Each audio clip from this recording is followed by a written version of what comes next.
मरचू जंगल से लकड़ियां काटकर बाजार में बेचने गया, लेकिन उसे लकड़ियों के अच्छे दाम नहीं मिले। इस पर मरचू ने कहा, अरे भैया, इतने कम पैसे?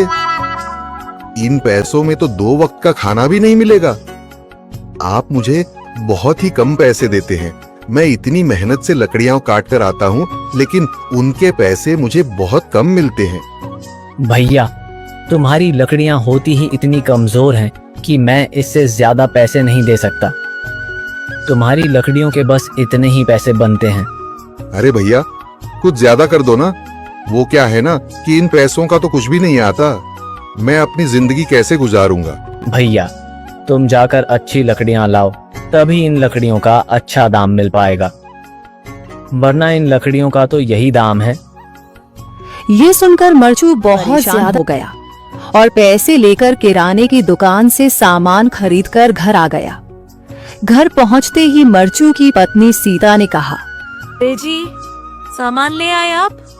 हाँ जी, सामान ले आया हूँ।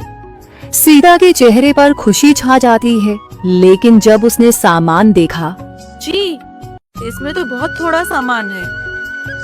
हाँ सीता, मुझे पता है कि यह सामान बहुत थोड़ा है, लेकिन मैं क्या करूं? मेरे पास जितने पैसे थे, मैं उतने का ही सामान लेकर आ गया हूँ। इस तरह हमारा गुजारा कैसे हो पाएगा जी? आपको तो पता ही है कि हम कितनी मुश्किलों से गुजारा करते हैं। हाँ हाँ, मुझे पता है, लेकिन मैं कर भी क्या सकता हूँ? मेरे पास इतने पैसे ही नहीं कि हम एक अच्छी जिंदगी गुजार सकें। इतनी मेहनत कर रहा हूँ, लेकिन फिर भी मेहनत का फल नहीं मिल रहा। इतनी मेहनत से अच्छी लकड़ी काट कर आता हूँ, लेकिन मुनासिब दाम नहीं मिलता। मैं तो बहुत परेशान हूँ। क्या करूँ? कहाँ जाऊँ? अरे जी, आप परेशान न हो, आप कोई और काम देख लें। मैंने कई बार काम तलाशने की कोशिश की, पर किसी ने भी मुझे काम नहीं दिया। ये सुनकर सीता भी काफी ज्यादा परेशान हो गई।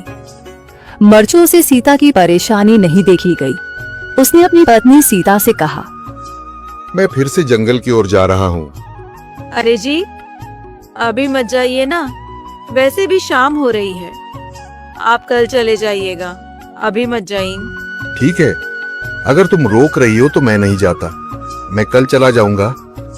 इसके बाद गांव में घूमने के लिए चला गया। तभी उसे एक आदमी मिला और उसने कहा, कहाँ जा रहे हो भैया? और सुनाओ, क्या हाल चाल है? जिंदगी कैसे गुजर रही है? अरे भैया, तुम्हें तो पता है कि लकड़ियां काटकर कैसे गुजारा होता है। हाँ भैया, तुम सही कह रहे हो। और आसपास के जंगलों में अच्छी लकड़ियां भी नहीं है। इसके लिए तो जंगल के अंदर जाना पड़ेगा। पर जंगल के अंदर तो काफी सारे जंगली जानवर होंगे। मुझे बहुत डर लगता है भैया, मैं जंगल में कैसे जाऊंगा? हाँ भैया, जंगली जानवर तो होंगे, लेकिन अच्छी लकड़ियां तो वहीं से ही मिलेंगी। ये सुनकर मरचू बहुत ज्यादा परेशान हो गया, लेकिन वह आदमी बिल्कुल ठीक कह रहा था। जंगल के किनारे की सारी लकड़ियां कट चुकी थीं। अब सिर्फ जंगल के अंदर ही अच्छी लकड़ियां बची थीं। अगली सुबह मरचू लकड़ियां काटने जंगल की ओर चल पड़ा। जंगल में आने के बाद मरचू ने कहा, अरे, यहाँ पर तो लकड़ियां ही नहीं हैं। वो आदमी सही कह रहा था, लकड़ियों के लिए तो जंगल के अंदर ही जाना पड़ेगा। और जंगल के अंदर जाना क्या सही रहेगा? मुझे तो बहुत डर लग रहा है, क्योंकि वहां पर तो काफी सारे जंगली जानवर होंगे जो खतरनाक होंगे। अगर आज मैं जंगल के अंदर नहीं गया तो मैं आज घर पैसे लेकर नहीं जा सकूंगा, और फिर जब पैसे नहीं होंगे तो गुजारा कैसे होगा? मरचू जंगल के बाहर खड़ा सोचता ही रहा और फिर उसने सोचा, अरे, यहाँ पर भी कोई मजबूत पेड़ दिखाई नहीं दे रहा जिससे मैं लकड़ियां काटकर घर ले जा सकूं। लगता है और अंदर जाना पड़ेगा। यही सोचकर मरचू जंगल के अंदर चला गया। अंदर जाने के बाद उसने इधर उधर पेड़ देखे, पर उसे कोई भी अच्छा पेड़ दिखाई नहीं दिया। यह सोचकर मरचू जंगल के और अंदर चला आया।